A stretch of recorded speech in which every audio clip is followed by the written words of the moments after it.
Assalamualaikum warahmatullahi wabarakatuh. Kami dari kelompok 7 yang beranggotakan Irham Maulana NIM 12401193016,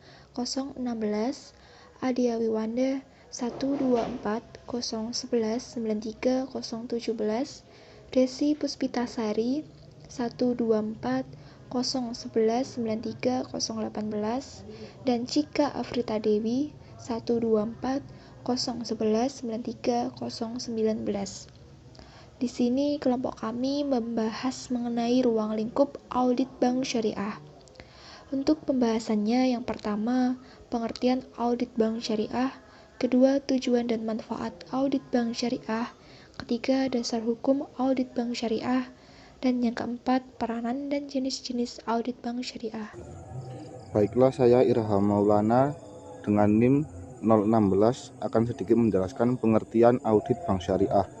Menurut Alvin A. Arens dan James K. Lubecki tahun 1980, auditing adalah suatu set prosedur yang sesuai dengan norma pemeriksaan akuntan yang memberikan informasi sehingga agunan dapat menyatakan satu pendapat tentang apakah laporan keuangan yang diperiksa disajikan secara wajar sesuai dengan prinsip akuntansi yang berlaku. Berdasarkan AAUIFI, GSIFI menjelaskan bahwa audit syariah adalah laporan internal syariah yang bersifat independen atau bagian dari audit internal yang melakukan pengujian dan pengevaluasian melalui pendekatan aturan syariah, fatwa-fatwa, instruksi dan lain sebagainya yang diterbitkan fatwa IFI dan lembaga supervisi syariah. Sedangkan auditing adalah suatu proses dengan apa seseorang yang mampu dan independen dapat menghimpun dan mengevaluasi bukti-bukti dari keterangan yang terukur dari suatu kesatuan ekonomi dengan tujuan untuk mempertimbangkan dan melaporkan tingkat kesesuaian dari keterangan yang terukur tersebut dengan kriteria yang telah ditetapkan. Auditing syariah lebih luas cangkupannya dari auditing konvensional, di mana auditing syariah selain mengacu pada standar audit nasional dan internasional, juga mengacu pada prinsip-prinsip syariah. Dalam audit syariah bisa menerapkan aturan audit nasional dan internasional selama tidak bertentangan dengan prinsip-prinsip syariah. Saya Adia Wiwanda, NIM 12401193017. Di sini saya akan menjelaskan mengenai tujuan dan manfaat audit bank syariah. Adapun tujuan dari adanya audit pada bank syariah itu antara lain sebagai berikut. Yang pertama, untuk memastikan kesesuaian seluruh operasional bank dengan prinsip dan aturan syariah yang digunakan sebagai pedoman bagi manajemen dalam mengoperasikan bank syariah. Untuk yang kedua, untuk menilai tingkat penyelesaian atau progress of completeness dari suatu tindakan. 3. Untuk memperbaiki koreksi kesalahan pada bank syariah. 4. Memberikan reward atas keberhasilan pekerjaan pada bank syariah. Dan yang terakhir, memberikan punishment untuk kegagalan pekerjaan. Sedangkan manfaat dari adanya audit pada bank syariah antara lain sebagai berikut. Yang pertama, audit diperlukan untuk meningkatkan kepercayaan pengguna laporan keuangan terhadap laporan keuangan apakah telah disusun sesuai peraturan yang berlaku atau tidak. Yang kedua, untuk menetapkan standar dan memberikan pedoman lembaga keuangan syariah mengenai tujuan dan prinsip umum pelaksanaan audit atas laporan keuangan yang disajikan oleh lembaga keuangan Islam yang beroperasi sesuai dengan prinsip dan aturan syariah. Untuk yang ketiga, agar auditor mampu menyatakan suatu pendapat apakah laporan keuangan yang disusun oleh lembaga keuangan syariah dari semua aspek yang bersifat material, benar, dan wajar sesuai dengan aturan dan prinsip syariah, standar akuntansi AAOIFI, serta standar dan praktek akuntansi nasional yang berlaku pada negara itu. Selanjutnya, saya Desi Puspitasari NIM 12401193018 akan menjelaskan materi dasar hukum audit bank syariah. Dasar hukum yang pertama terdapat dalam Al-Quran. Contohnya terdapat dalam surah Al-Infitor ayat 10-12, yang artinya Padahal sesungguhnya bagi kamu ada yang mengawasi yang mulia dan mencatat. Mereka mengetahui apa yang kamu kerjakan. Berdasarkan ayat tersebut, dapat diartikan bahwa auditor selalu dalam pengawasan Allah yang akan dicatat semua perbuatannya oleh malaikat. Maka auditor akan melakukan tugasnya sebagai penilai kewajaran laporan keuangan harus bersikap jujur dan adil. Contoh selanjutnya terdapat dalam surah Al-A'raf ayat 85, yang artinya, sesungguhnya telah datang kepadamu bukti yang nyata dari Tuhanmu, maka sempurnakanlah takaran dan timbangan, dan janganlah kamu kurangkan bagi manusia barang-barang takaran dan timbangannya, dan janganlah kamu membuat kerusakan di muka bumi sesudah Tuhan memperbaikinya. Yang demikian itu lebih baik bagimu jika betul-betul kamu orang-orang yang beriman.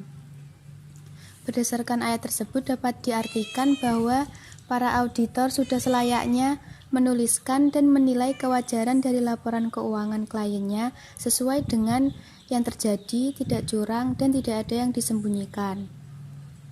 Contoh selanjutnya terdapat dalam potongan ayat surat Al-An'am ayat 152 yang artinya, dan sempurnakanlah takaran dan timbangan dengan adil. Yang dapat diartikan, auditor harus adil dan jujur dalam melakukan penilaian laporan keuangan yang sesuai dengan standar syariah. Dasar hukum selanjutnya terdapat dalam hadis Nabi yang dikeluarkan Ibnu Majah dari Ibadah Ibnu Samit dalam kitab Al-Ahkam nomor 1332 dan diriwayatkan oleh Ahmad dari Ibnu Abbas dan Malik dari Yahya, yang artinya Rasulullah Shallallahu Alaihi Wasallam menetapkan tidak boleh membahayakan atau merugikan orang lain dan tidak boleh pula membalas bahaya kerugian yang ditimbulkan oleh orang lain dengan bahaya perbuatan yang merugikannya. Dasar hukum selanjutnya terdapat dalam Undang-Undang Accounting and Auditing Standard for Islamic Financial Institution atau disingkat AAOIFI. Prinsip umum audit adalah yang pertama, auditor lembaga keuangan Islam harus mematuhi kode etik profesi akuntan yang dikeluarkan oleh Accounting and Auditing Standards for Islamic Financial Institution dan The International Federation of Accountants yang tidak bertentangan dengan aturan dan prinsip Islam. Yang kedua, auditor harus melakukan auditnya menurut standar yang dikeluarkan oleh Auditing Standard for Islamic Financial Institution atau disingkat ASIFI.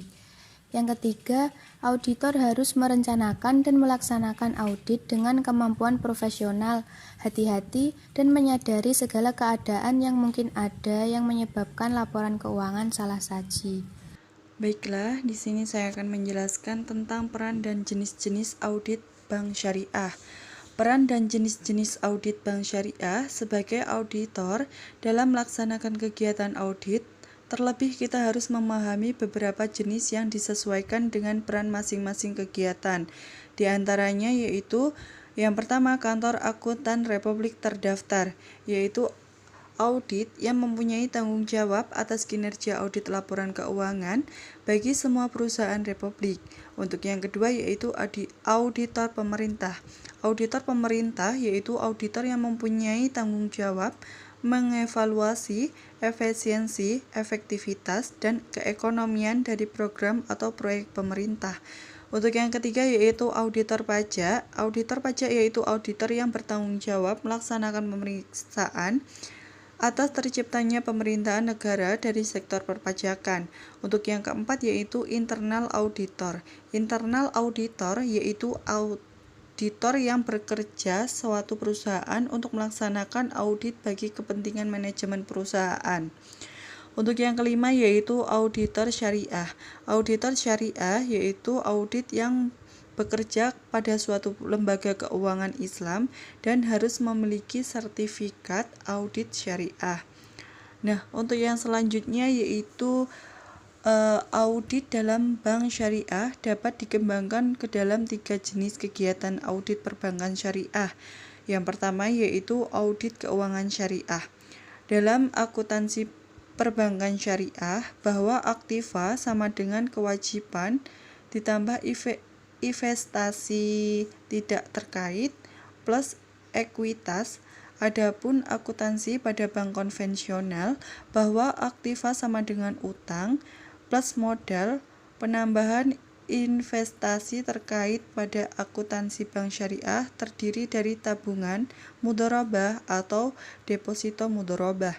Untuk yang kedua yaitu audit operasional bank syariah. Review dari setiap kegiatan dari prosedur operasional standar organisasi, metode yang digunakan suatu organisasi dengan tujuan untuk mengevaluasi efisiensi, efektivitas, dan ekonomi terutama dalam kegiatan operasional bank syariah. Untuk yang terakhir yaitu auditing kepatuhan syariah. Proses bekerja untuk menentukan apakah auditing telah